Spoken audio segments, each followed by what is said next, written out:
So hi friends, welcome to our channel. Friends, మనకి 400కి పైగా వేకెన్సీస్తో apply చేసుకునే విధంగా రైల్వే శాఖ నుంచి ఒక కొత్త రిక్రూట్మెంట్ నోటిఫికేషన్ అనేది అధికారికంగా అయితే రిలీజ్ చేయడం అనేది జరిగింది.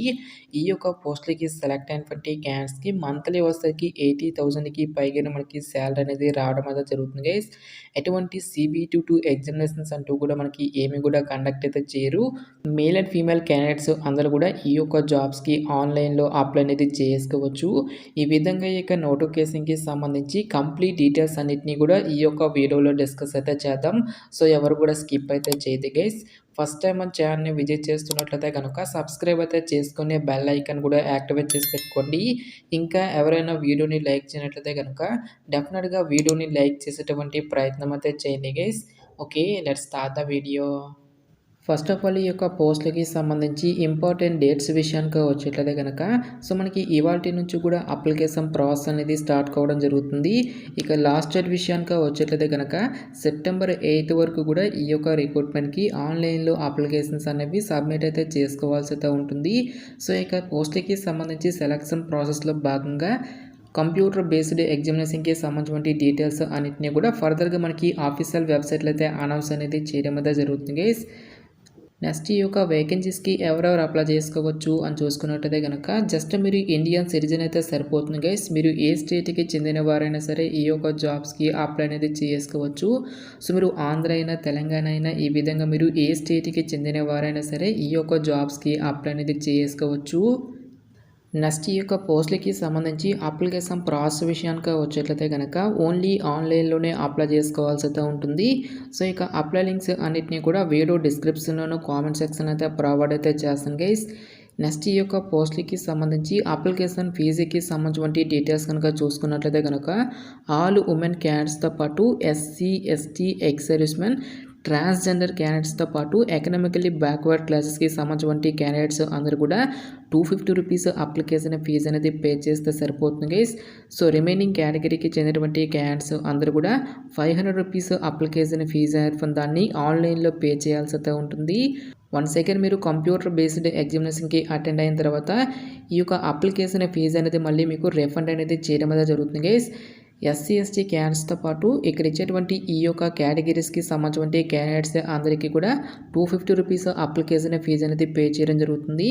సో రిమైనింగ్ కేటగిరీకి చెందినటువంటి క్యాండిడేట్స్కి అందరికీ కూడా 400 వరకు కూడా ఈ అమౌంట్ అనేది మళ్ళీ మీకు రిఫండ్ అనేది చేయడం అయితే జరుగుతుంది గైస్. సో పోస్టుల వరకు వేకెన్సీస్కి సంబంధించిన డీటెయిల్స్తో పాటు పే స్కేల్ అనేది ఏ విధంగా ఉంటుంది, ఏజ్ లిమిట్కి సంబంధించిన డీటెయిల్స్ కనుక చూసుకున్నట్లయితే కనుక ఈ యొక్క నోటిఫికేషన్ ద్వారా టోటల్గా మనకి 7 డిఫరెంట్ టైప్స్ ఆఫ్ వేకెన్సీస్ని అయితే రిక్రూట్మెంట్ అనేది చేయడం అయితే జరుగుతుంది గైస్. ఫస్ట్ ఆఫ్ ఆల్ ఎవరైతే ఇక నర్సింగ్ సూపరింటెండెంట్ పోస్టులకి సెలెక్ట్ అయినటువంటి క్యాండిడేట్స్కి సెంట్రల్ గవర్నమెంట్ లెవెల్ 7th ప్రకారం బేసిక్ పేని మీకు 44,000 అనేది పే చేయడం జరుగుతుంది. దీంతో పాటుగా చాలా రకాల సెంట్రల్ గవర్నమెంట్కి సంబంధించి అలవెన్సెస్ అనేవి కూడా మనకి పే చేయడం జరుగుతుంది. కాబట్టి ఈ విధంగా అన్ని అలవెన్సెస్ కలుపుకుంటే దాదాపుగా మనకి 80,000 వరకు కూడా శాలరీ అనేటువంటి రావడం అనేది జరుగుతుంది గైస్. నెక్స్ట్ డయాలసిస్ టెక్నీషియన్ ఉద్యోగాలతో పాటు health and malaria inspector grade 2 ఉద్యోగాలకు వచ్చేసరికి అన్ని అలవెన్సెస్ కలుపుకుంటే దాదాపుగా మనకి 50,000 వరకు కూడా శాలరీ అనేది పే చేయడం జరుగుతుంది.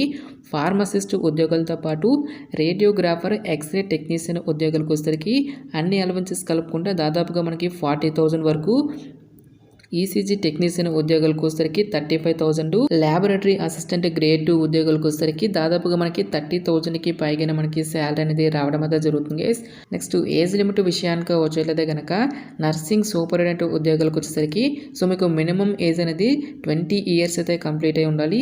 జనరల్ అభ్యర్థులు వచ్చేసరికి 40 years వరకు కూడా అప్లై అనేది చేసుకోవచ్చు.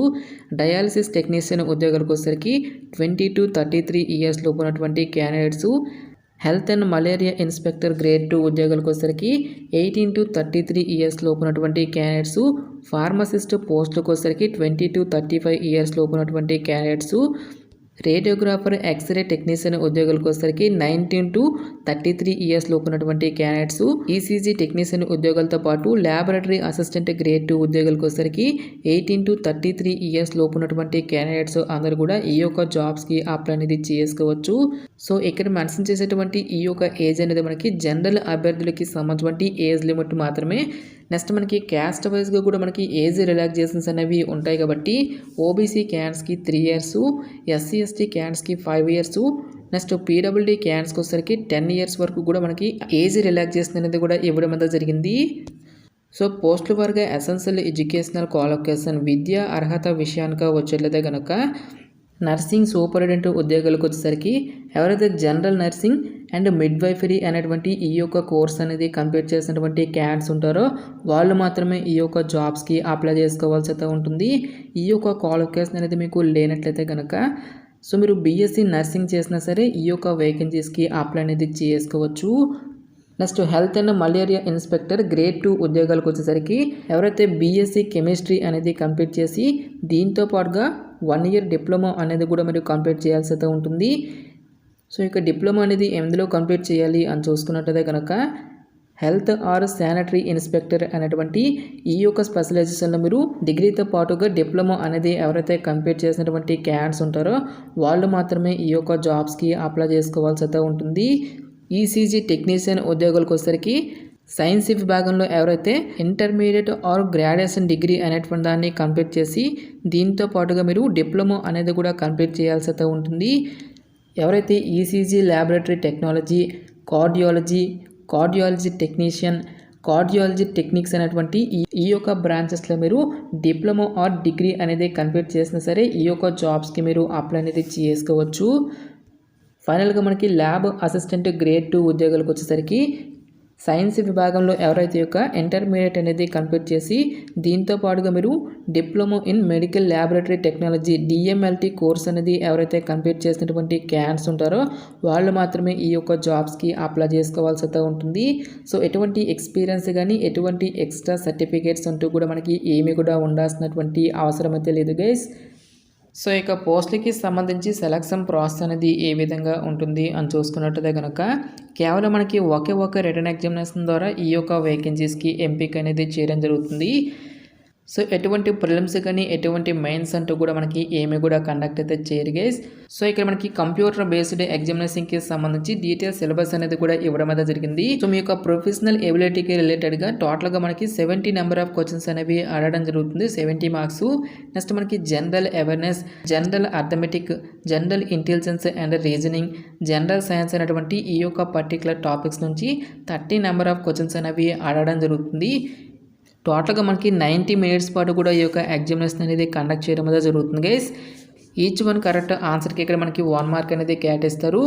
ప్రతి రాంగ్ ఆన్సర్కి కూడా మనకి 1/3 నెగిటివ్ మార్కింగ్ అనేది కూడా ఉంటుంది గైస్. సో 3 మిస్టేక్స్కి 1 మార్క్ అనేది డిడక్ట్ చేయడం అనేది జరుగుతుంది.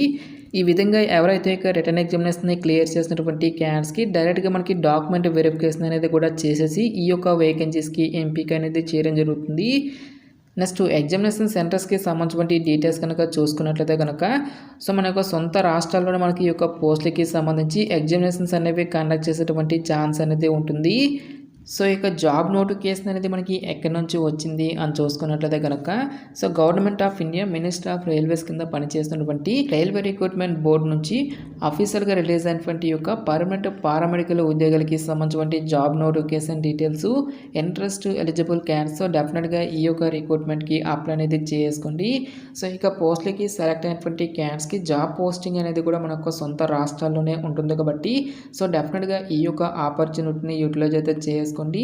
నెక్స్ట్ ఈ యొక్క నోటిఫికేషన్కి సంబంధించిన లింక్స్ అన్నిటిని కూడా వీడియో డిస్క్రిప్షన్లోనూ కామెంట్ సెక్షన్ అయితే ప్రొవైడ్ అయితే చేస్తాను గైస్. ఇంకా ఇక నోటిఫికేషన్కి సంబంధించి మీకు ఎటువంటి డౌట్స్ వచ్చినా సరే నాకు కామెంట్ సెక్షన్లో కామెంట్ అయితే చేయండి. ఇటువంటి మరిన్ని జాబ్ అప్డేట్స్ కోసం మన ఛానల్ని సబ్స్క్రైబ్ చేసుకునే బెల్ ఐకాన్ కూడా యాక్టివేట్ చేసి పెట్టుకోండి. సో ఇది ఫ్రెండ్స్ ఇవాల్టి వీడియో. రేపు మరొక మంచి జాబ్ అప్డేట్తో మళ్ళీ మీ ముందుకు రావడం జరుగుతుంది. Thanks for watching this video.